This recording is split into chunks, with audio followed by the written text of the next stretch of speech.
Hello, Capricorn. Welcome to Ula Tea Leaf Readings.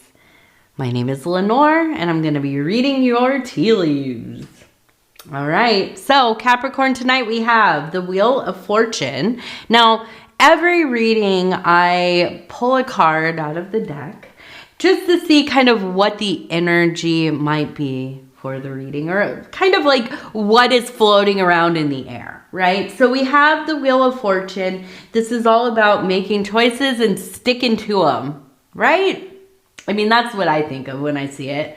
It might go your way, it might not, right? Sometimes we think things are going to be perfect. Everything, it looks great on paper. We decide to take that chance and it doesn't work out. Other times, yeah, fortune smiles upon us and, our choices are ones that really do aid us in our path towards, and then I stop, right? Well, path towards what? It depends on what you're working on, right? Are you doing self-work? Is it spiritual work? Is it religious? Is it self-development? Are you just asking questions? You're just kind of trying to get some insights on the world. It all depends. It all depends, right? So we're going to take a look. We're going to see, is this fortune card going to aid you in your process, or I don't know, it's something else going on here. I don't know. We're going to see. Okay, and so we spin the bowl. I don't know why, but that's what people do. And then we knock. And I think we knock because it's polite. That's what I think. I'm like, okay, let's be polite here. All right. Now let's take a look and see what these tea leaves are going to show. And I want to thank you so much for deciding to click on the reading. If you're new here, welcome, welcome, welcome. If you are returning, welcome back. It's nice to see ya. Okay, so we have the Empress in the middle. Immediately, we can see her right here. Look at this. This is her head. This is her hair kind of flying up. She's in the seated position. Now, within her, we have also another person. And you can see right here, here's the head, here's the torso, here is the arm, holding some kind of knife, it looks like. Maybe wearing a dress. So another feminine energy. Now, we also have the bird right here. You can see the wings and there's the bird. Over here, it looks like we have a dog. Okay, so the dog represents loyalty, a good friend, somebody who is aligned with you, with your, the way that you're living, the way that you want to live, your efforts, your doings in the world. This is somebody who is supportive. They're like a ride or die, right? This is a good friend, maybe even a spouse, maybe a parent, child, somebody, okay? Somebody close. The bird is a message. There's a message. And I am assuming that this is something that you are trying to get out yourself. Okay, so there's something that you want to say. There's something that you want people to know, or you want a person to know.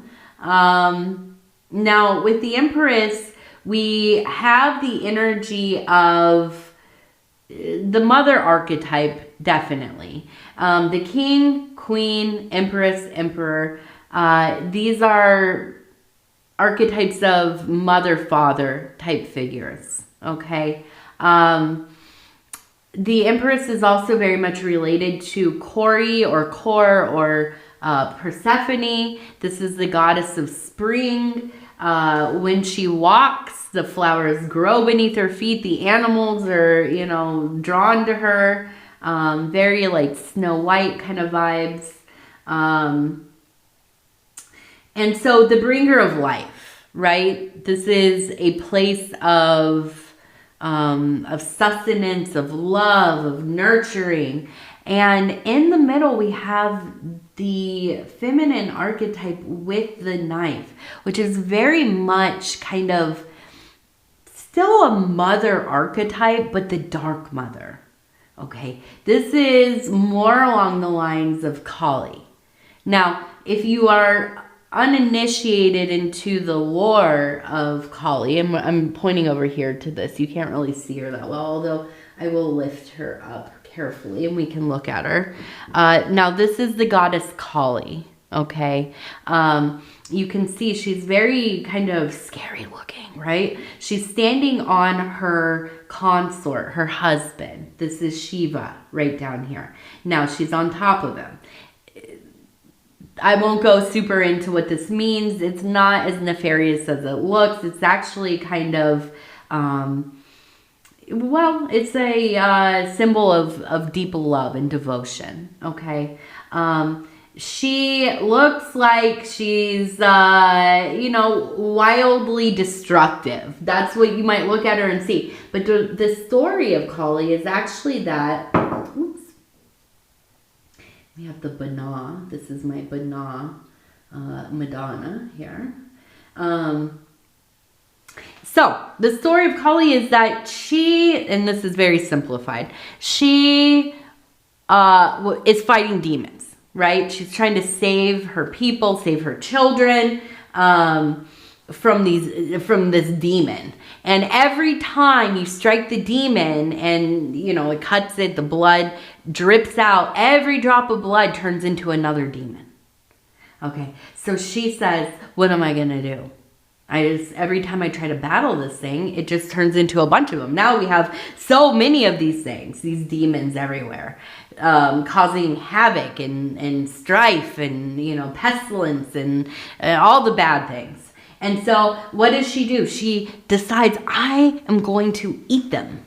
I'm going to take them into myself. I will contain them. Okay. And this is why she goes from being the serene goddess that she is to becoming this very wild, almost kind of murderous looking, archetype. And it is not because she is, just as there's gratuitous violence or anything like that. No, she is trying to save those around her. Now, does the process of ingesting those demons change her? Yes. Absolutely.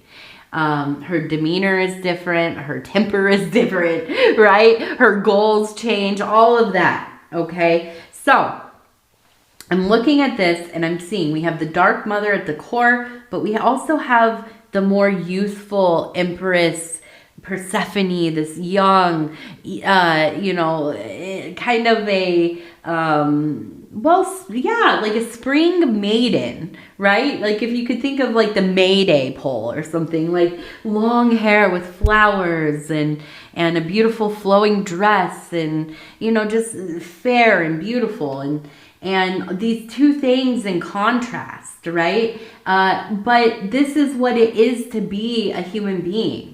We contain all of these archetypes, right? Even if you are somebody who is a man, you have grown up as a man, you perceive yourself as a man, even you have these archetypes within you. Just as I perceive myself to be a woman, was raised a woman, grew up a woman, I have the archetypes of the male, the male archetypes as well, right? I have the emperor, the fool, although the fool isn't really super gendered, but the hierophant, the warrior, the father, all these things. We contain all of them.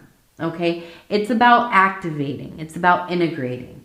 Now I'm looking at this and I feel like you must be at a place, Capricorn, where, and now I'm looking at the house over here. We have a house, okay, right here, where I feel that there's been some outside stressors, right? And there's a feeling of the house not being in order in the way that you would like it. Now, this could be physically, it could be that the house has just become a mess in the last few months and, you've been busy and, with the seasons and holidays and beginning of the year and, whatever. Now here it's like tax season as well and, the news is just wild every day and getting behind, right? It could be that it literally is like, okay, now I need to clean up this house. We've got to organize and declutter and, all that. It could also be that there have been, some behaviors or I feel like it's almost kind of like a disharmony, right? Like, I just imagine like a household with like a teenager that's just mean all the time, right? Slamming doors and screaming at their parents and leaving messes all over. It's just that kind of like, I love you, but you're also bringing such a darkness into this house. You know what I mean? And I feel like for you, there's really this awareness that like, I can't live this way and I don't want our family to live this way. Something's got to change. Now, I feel like because you are Capricorn and you are, even if you have not been formally initiated, you are an awoken person. You are awake. You are aware that when you want change in your life, and especially if it's something that you perceive to be outside of yourself, we have to do the work alongside whatever we're trying to change. So, for instance, my daughter, she's 4. I want her to clean up her messes when she's done. Does she do that? No. Very rarely. Or she'll do like 2 little things and she's like, I'm done. And the rest is just all over the floor, right? So I tell her, we gotta learn. You gotta learn. I gotta learn. Okay? You didn't put away your Play-Doh or whatever, your molding clay, I think, or whatever they call it generically. You didn't put that away, but guess what? Mommy left her coffee cup on the, on the table. And I also, I left my book over here and I didn't put my purse away last night. So guess what? This is what we're going to do. We're going to work on Mommy putting her stuff away while you put your stuff away.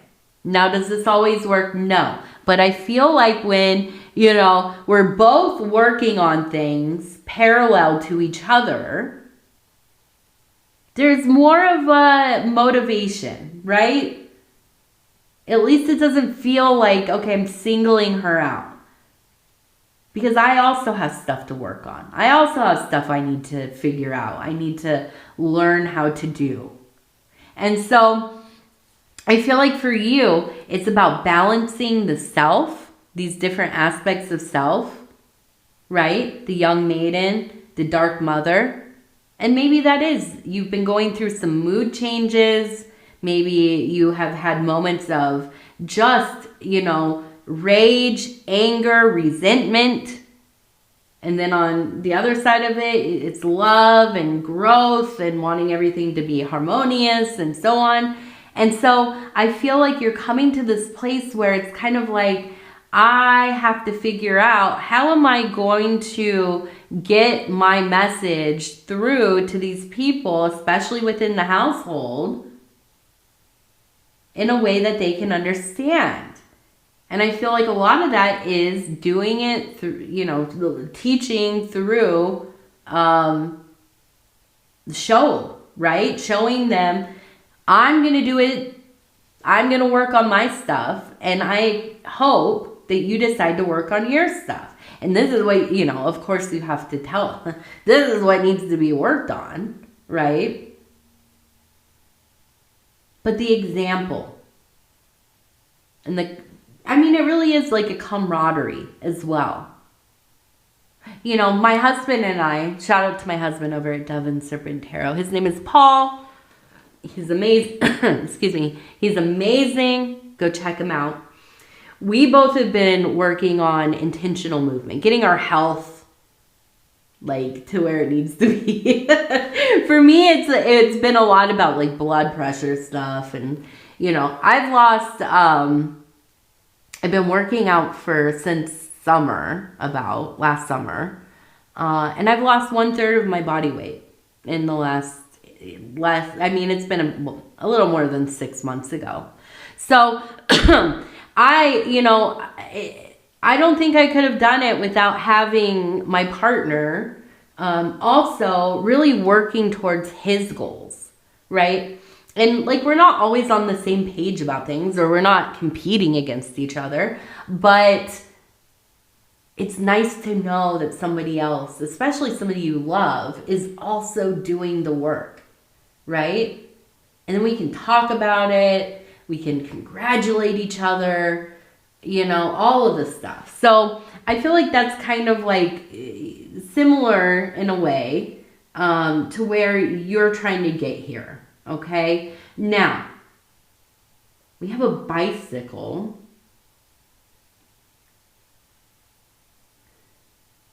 And we have almost, it looks like a party.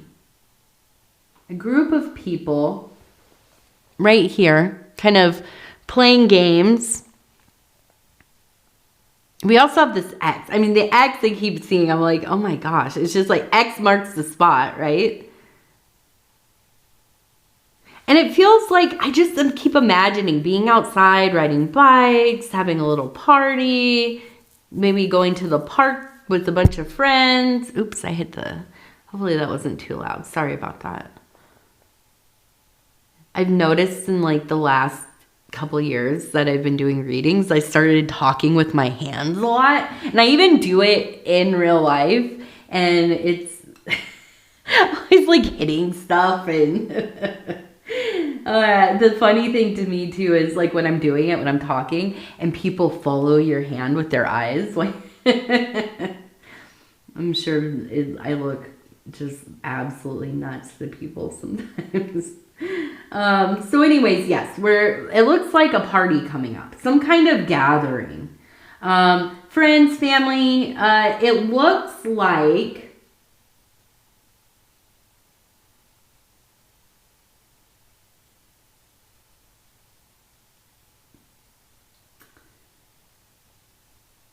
we have the elephant with its God, I always call it its hose. Now I'm like, it's stuck in my head. Its trunk. I'm always like the elephant's hose. Its trunk. Lenor, come on. So that means prosperity and good health and longevity, all the good stuff, happiness.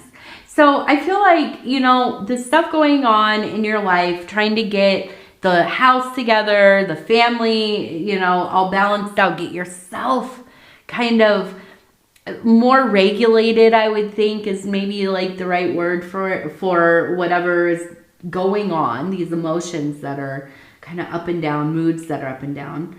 But I see you being with your family. Maybe there's like a reunion or a birthday or whatever, and I almost feel like being with the extended family and friends, it kind of is the key that starts to unlock this part of yourself where, I don't know if you've ever experienced this, but it's like when you get into this like wellness vibe, like the self-development, the spiritual alchemy, the initiations, the whatever, you're just really focused on becoming a better person.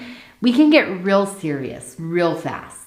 And everything seems like it needs to be serious, serious, serious. When the reality is we need to laugh. We need to have fun. We don't need to take everything so freaking seriously all the time.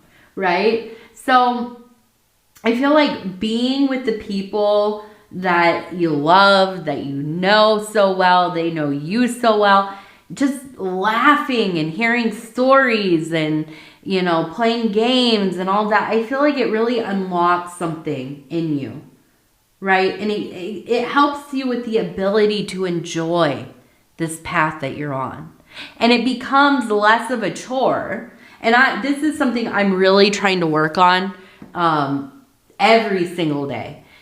Anything that we do there's so much, like my daughter, she's in these different activities and she goes to school, and you know, a huge part of my life is just about like raising my family, taking care of my house, you know, making sure everybody has what they need, and then also the business and everything like that. And there are plenty of days where I say, oh, we have to go to this tonight, I totally forgot, you know, and just me doing that really affects my daughter's attitude about doing things, right? So I have been trying to say it's our privilege to go do this.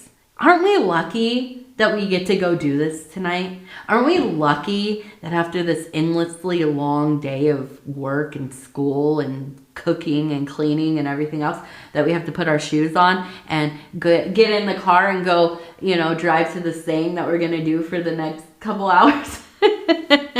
So lucky, right? Very lucky. But it is, you know, it's about changing the way that we are experiencing the ordeals of our life, the scenarios, the happenings, the situations, and trying to find a reason to be grateful. Gratitude is the ultimate reprogrammer of our minds in a good way, right? And so I feel like this is really, it comes down to you finding that key to turn and really getting into a place where you can start enjoying this self-development, this realignment of your life. And I see it happening. I know it will. I know it will. Okay, so we have, it looks like the name Ian or maybe Anna. Anna or Ian.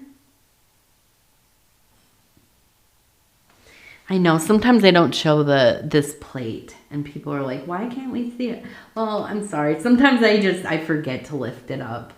Sometimes I don't want the things to move either. So I just kind of leave it. Now we also have the number 709.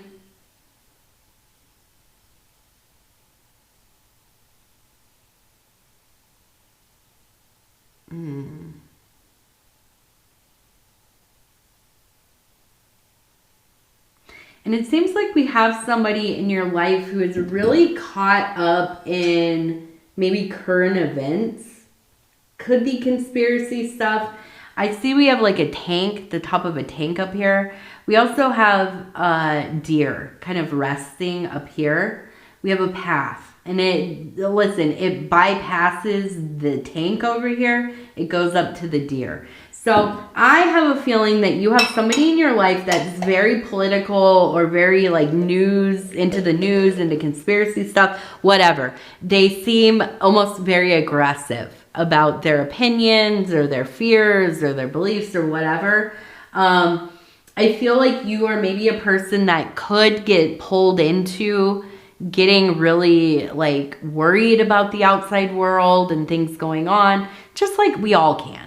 Right? If any of us, if we're exposed to that kind of content too much, I feel like it does. It changes the way that you feel about the world, and, you know, you start thinking everything is wrong all the time and the world is ending and whatever.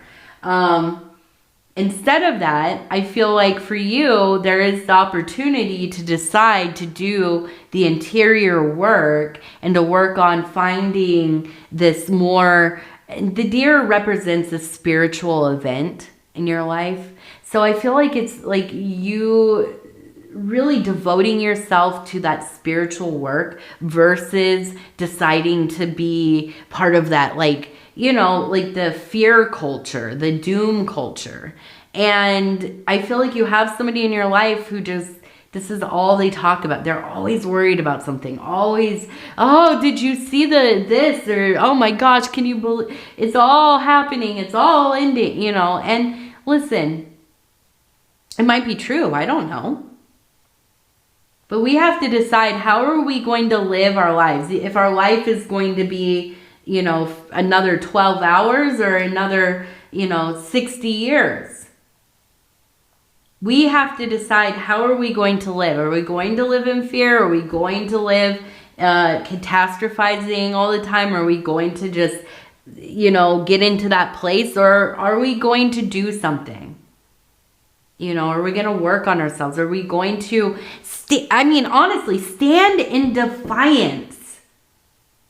Stand in defiance of this mess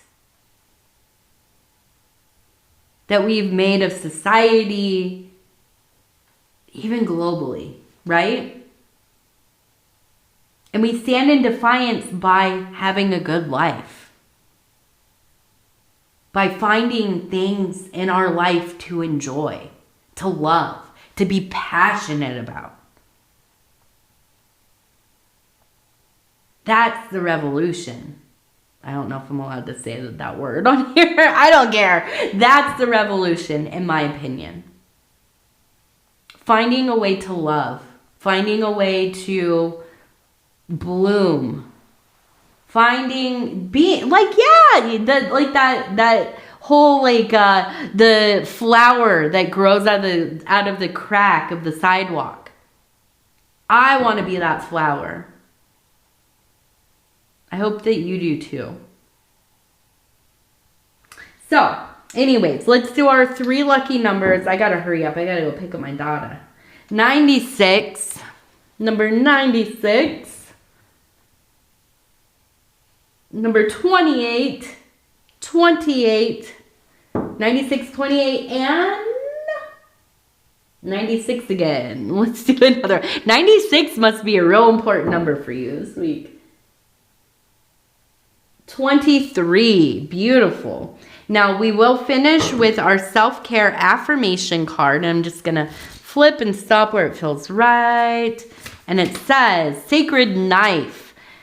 Truth is my sacred knife. I cut away anything that is not in alignment with my values. As I sharpen truth, I become my highest ideal. All right. I like.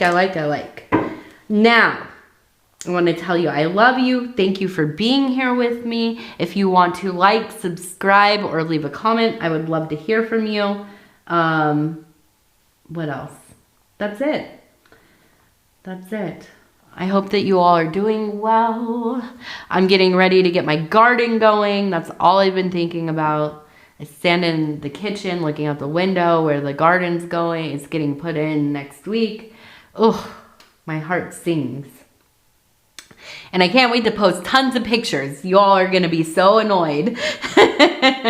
So many flowers and bug pictures and just outside. Yes, absolutely. So anyways, what are you looking forward to? I'd love to hear. I want to hear about everything that's going on. What things you're happy about, what you're excited about. Put it in the comments. And thank you. I love you. We'll talk soon. Good night. Good night. Good night.